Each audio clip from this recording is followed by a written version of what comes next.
পূর্ব বাংলা অর্থাৎ বর্তমান বাংলাদেশ যেন কোনোভাবে অর্থনৈতিকভাবে এগিয়ে যেতে না পারে সেই লক্ষ্যে হিন্দু জমিদারেরা সহিংস আন্দোলন শুরু করেছিল, যার নেতৃত্ব দিয়েছিলেন রবীন্দ্রনাথ, শ্যামাপ্রসাদের মতো কট্টর সাম্প্রদায়িক হিন্দু নেতারা। ইংরেজরা চেয়েছিলেন কলকাতাকে পশ্চিমবাংলার রাজধানী রেখে পূর্ব বাংলার পিছিয়ে পড়া বিশাল জনগোষ্ঠীর জন্য ঢাকাকে রাজধানী করে পৃথক একটি অর্থনৈতিক অঞ্চল তৈরি করতে। কিন্তু হিন্দু জমিদারেরা কিছুতেই চাননি মুসলমানেরা এগিয়ে যাক, কারণ তারা মনে করত পূর্ব বাংলায় আলাদা প্রাদেশিক রাজধানী হলে পশ্চিম বাংলার থেকে অর্থনৈতিক বাজেট কর্তন করা হবে। সে কারণেই তারা ব্যাপক বিদ্রোহ শুরু করে, যে বিদ্রোহে ক্ষুদিরাম সহ আরো অনেকে নিহত হয়। যদিও কট্টর হিন্দু সন্ত্রাসী ক্ষুদিরামকে ইতিহাসে বানানো হয়েছে মহানায়ক, মূলত সে ছিল একজন মুসলিম বিদ্বেষী। তাদের সম্মিলিত আন্দোলনের মুখে ইংরেজ সরকার 6 বছরের মাথায় 1911 সালে বঙ্গভঙ্গ করতে বাধ্য হয়, যে বঙ্গভঙ্গের কারণে আমাদের পূর্ব বাংলার মানুষ 100 বছর পিছিয়ে যায়। মুসলমানদের বিরুদ্ধে কট্টর হিন্দুদেরকে জাগিয়ে তুলতে যে গান লেখা হয়েছিল, সেই গানকে আবাল বাঙালি নিজেদের জাতীয় সঙ্গীত বানিয়ে 55 বছর ধরে গেয়ে যাচ্ছে। এখানে শেষ নয়, আমার সোনার বাংলা গানের সুর রবীন্দ্রনাথ চুরি করেছিলেন গগন হর করার লেখা আমি কোথায় পাবো তারে গান থেকে। আমি কোথায় পাবো তারে, আমার মনের মানুষ ধীরে, আমার সোনার বাংলা আমি তোমার ভালোবাসি। রবীন্দ্রনাথের শিলাইদহে একই সাথে সাহিত্য চর্চা করতেন গগন হরকরা। তার কাছ থেকে অনেক গানের কথা এবং সুর চুরি করেছিলেন রবীন্দ্রনাথ।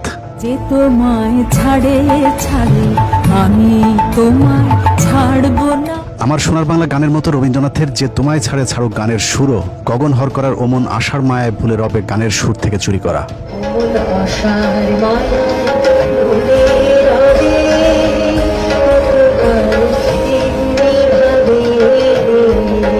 কোথায় পাবো তারে, আমার মনের মানুষ ধীরে। গগন হরকরার মতো কাজী নজরুল, লালন শাহী সহ আরো অনেকের সাহিত্য চুরি করে নিজের বলে চালিয়ে দিয়েছে রবীন্দ্রনাথ।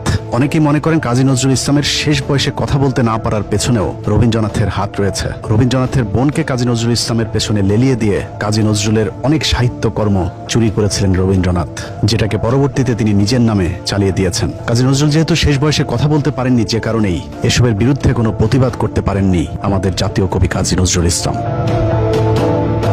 রবীন্দ্রনাথের অধীনে থাকা প্রজাদের সাথে চরম বৈষম্যমূলক আচরণ করতেন। বিশেষ করে নিম্নবর্ণের হিন্দু এবং মুসলমান প্রজাদের উপর বর্ণবাদী আচরণ চালিয়েছে রবীন্দ্রনাথ। মুসলমানদেরকে তো রবীন্দ্রনাথ মানুষই মনে করতেন না। মুসলিম অধ্যুষিত পূর্ব বাংলার মানুষকে নিয়ে বহুল আলোচিত সেই উক্তি, 7 কোটি সন্তানের হে মুগ্ধ জননী, রেখেছ বাঙালি করে মানুষ করণী। রবীন্দ্রনাথ কতটা মুসলিম বিদ্বেষী ছিল এটাই তার জ্বলন্ত প্রমাণ। তারপরেও বাংলাদেশের ভারতীয় দালালেরা রবীন্দ্রনাথকে বর্ণবাদী বলতে নারাজ, অথচ রবীন্দ্রনাথ ছিল ভারতীয় বর্ণবাদীদের প্রধান পৃষ্ঠপোষক। তো রবীন্দ্রনাথ ঠাকুর ঢাকা বিশ্ববিদ্যালয়ের প্রতিষ্ঠার বিরোধিতা করেছিলেন কি করেন নাই, এই বিষয়ে মীমাংসা করার জন্য রমেশচন্দ্র মজুমদারই যথেষ্ট। 1947 পর্যন্ত প্রত্যেক বছর বক্তৃতা তারা বলতেন এই বিশ্ববিদ্যালয় বন্ধ করে দেওয়া। ঢাকা বিশ্ববিদ্যালয়ের প্রতিষ্ঠায় যারা বিরোধিতা করেছিলেন তাদের মাঝে কলকাতা বিশ্ববিদ্যালয়ের ভিসি আশুতোষ মুখার্জি, তার ছেলে শ্যামাপ্রসাদ মুখার্জি, বিপিন চন্দ্র পাল, সুরেন্দ্র ব্যানার্জি, প্যারীমোহন মুখোপাধ্যায়, সুরেন্দ্রনাথ সমাজপতি এবং আম্বিকাচরণ মজুমদারের নাম সকলেই জানে। কিন্তু এসব মুসলিম বিদ্বেষী হিন্দু ব্রাহ্মণদের নেতৃত্বে থাকা রবীন্দ্রনাথের নামটা ইতিহাস থেকে মুছে ফেলার চেষ্টা চলেছে। অথচ ঢাকা বিশ্ববিদ্যালয়ের প্রতিষ্ঠা তথা পূর্ব বাংলায় মুসলমানদের শিক্ষার বিরুদ্ধে সবচেয়ে বেশি তৎপর ছিল রবীন্দ্রনাথ ঠাকুর। মুসলমানরা যদি লেখাপড়া শেখে তাহলে কায়েদবানের মর্যাদা থাকে। আমরা অনেক তথ্য পেয়েছি যে তথ্যের মধ্যে রবীন্দ্রনাথ এবং ঢাকা বিশ্ববিদ্যালয়ের বন্ধন অনেক সুদৃঢ় হয়েছিল। 1912 খ্রিস্টাব্দে 28 মার্চ কলকাতার গড়ের মাঠে এক বিশাল জনসভা হয়েছিল। ঠিক তার 2 দিন পূর্বে আরেকটি গুরুত্বপূর্ণ মিটিং হয়েছিল, যেখানে চূড়ান্ত সিদ্ধান্ত নেওয়া হয়েছিল যে ঢাকায় বিশ্ববিদ্যালয় হতে কোনোভাবেই দেওয়া যাবে না। গুরুত্বপূর্ণ সভায় হিন্দু নেতারা উপস্থিত ছিলেন নতুন রাজ্য পুনর্গঠনে ঢাকা বিশ্ববিদ্যালয়ের প্রয়োজন কিনা বা শিক্ষা বিষয়ে করণীয় কি আলোচনার জন্য। নীরজচন্দ্র চৌধুরী লিখেছেন, 1912 সালের 28 মার্চ গড়ের মাঠের ওই সমাবেশের সভাপতি ছিলেন রবীন্দ্রনাথ ঠাকুর। ডক্টর রমেশচন্দ্র মজুমদার লিখেছেন, কলকাতা বিশ্ববিদ্যালয়ের ভিসি আশুতোষ মুখার্জির নেতৃত্বে ভাইসরয় লর্ড হার্ডিন্সকে 18 বার স্মারকলিপি দিয়ে চাপ সৃষ্টি করেছিল কোনোভাবেই যেন ঢাকা বিশ্ববিদ্যালয়ে প্রতিষ্ঠা করতে না দেওয়া হয়। ওই সময় রবীন্দ্রনাথেরা ঢাকা বিশ্ববিদ্যালয়কে বিদ্রুপ করে মক্কা বিশ্ববিদ্যালয় ডাকতেন।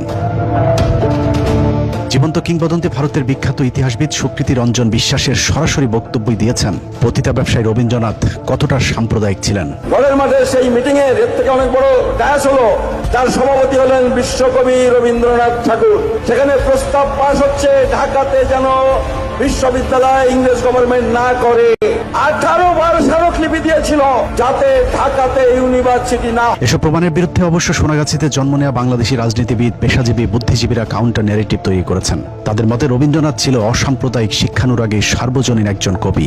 তাকে নিয়ে বিতর্কের কোনো অবকাশ নেই। এবার চলুন কারো কথা বিশ্বাস না করে রবীন্দ্রনাথের নিজের লেখা সাহিত্য থেকে প্রমাণ করা যাক কতটা সাম্প্রদায়িক, ইসলাম বিদ্বেষী, কট্টর হিন্দুত্ববাদী লেখা ছিল রবীন্দ্রনাথ ঠাকুর।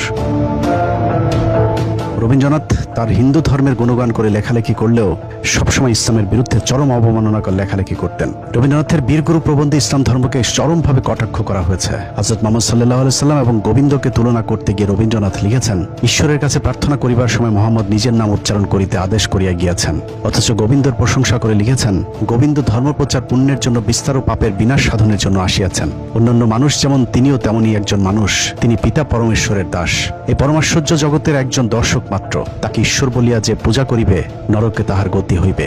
অথচ হযরত মুহাম্মদ সাল্লাল্লাহু আলাইহি ওয়াসাল্লামও কোথাও তাকে পূজা কিংবা সেজদা করার কথা বলেননি।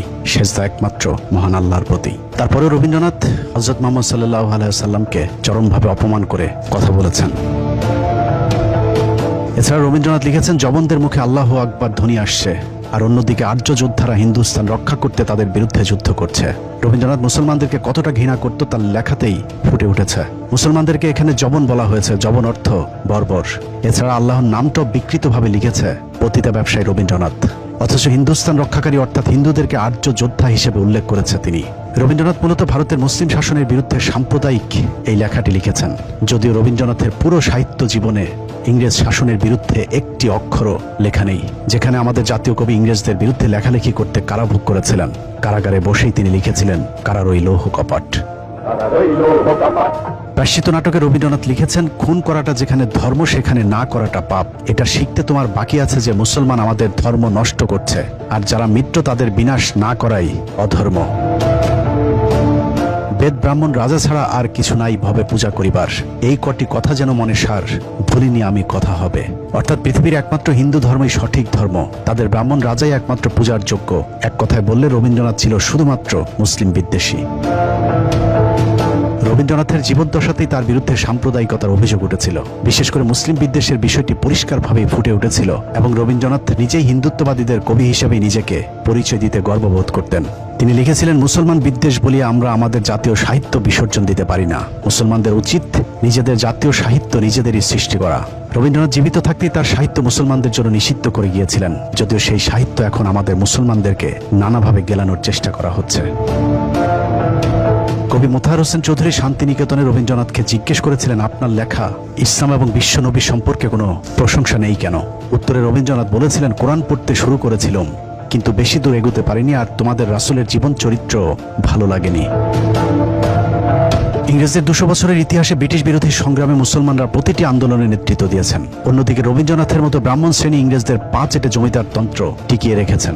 শুধু তাই নয়, মুসলমানেরা ইংরেজদের বিরুদ্ধে বিদ্রোহ করারও কট্টর সমালোচক ছিলেন রবীন্দ্রনাথ। রবীন্দ্রনাথ তার কণ্ঠরোধে লিখেছেন, কিছুদিন হইল একদল ইতর শ্রেণীর অবিবেচক মুসলমান কলকাতার রাজপথে লোস্টন হস্তে অভদ্রতার চেষ্টা করিয়াছিল। তাহার মধ্যে বিশ্বের ব্যাপার এই যে উপদ্রবের লক্ষ্যটা বিশেষ করে ইংরেজদের প্রতি। তাদের শাস্তিও যথেষ্টই হইয়াছিল। প্রবাদ আছে, ইট্টি মারিলে পাটকেলটিও খাইতে হয়। কিন্তু মূর্গণ অর্থাৎ মুসলমানগণ ইট্টি মারিয়া পাটকেলের অপেক্ষা অনেক শক্ত শক্ত জিনিস খাইয়াছিল। এরপরেও রবীন্দ্রনাথ নাকি দেশপ্রেমিক এবং ব্রিটিশ বিরোধী লেখক ছিলেন। এরপরও যেসব বাংলাদেশি মুসলমানেরা রবীন্দ্রনাথকে ঘুরিয়ে পেঁচিয়ে অসাম্প্রদায়িক, মেধাবী, বাংলাদেশি মুসলমানদের শুভাকাঙ্ক্ষী হিসেবে প্রতিষ্ঠিত করতে চাবে, তারা হয়তো জ্ঞানহীন অথবা জ্ঞানপাপী, অথবা সোনাগাছির রক্ত তাদের শরীরে প্রবাহমান। রবীন্দ্র প্রেমীরাই সিদ্ধান্ত নিক তারা আসলে কোনটা। বাংলাদেশের মুসলমানদের কাছে আজ সবকিছু পরিষ্কার। আমরা মনে করি রবীন্দ্রনাথ মানেই বিজেপি, রবীন্দ্রনাথ মানে RSS। রবীন্দ্রনাথের দেখানো পথেই সৃষ্টি হয়েছে আজকের কট্টর হিন্দুত্ববাদী সন্ত্রাসী মোদী, অমিত শাহ কিংবা শুভেন্দু অধিকারীদের মতো হিন্দু সন্ত্রাসীরা। রবীন্দ্রনাথ, শ্যামাপ্রসাদ মুখার্জিদের দেখানো পথে আজকের ভারতের মুসলমান নিধনের কাজ চলছে। অতএব চোর, পতিতা ব্যবসায়ী, মুসলিম বিদ্বেষী রবীন্দ্রনাথকে না বলুন। চোরের লেখা বই, কবিতা, প্রবন্ধ, সর্বোপরি চুরি করা কথিত জাতীয় সঙ্গীত পাঠ করা এখনই বন্ধ করুন। আল্লাহ হাফেজ।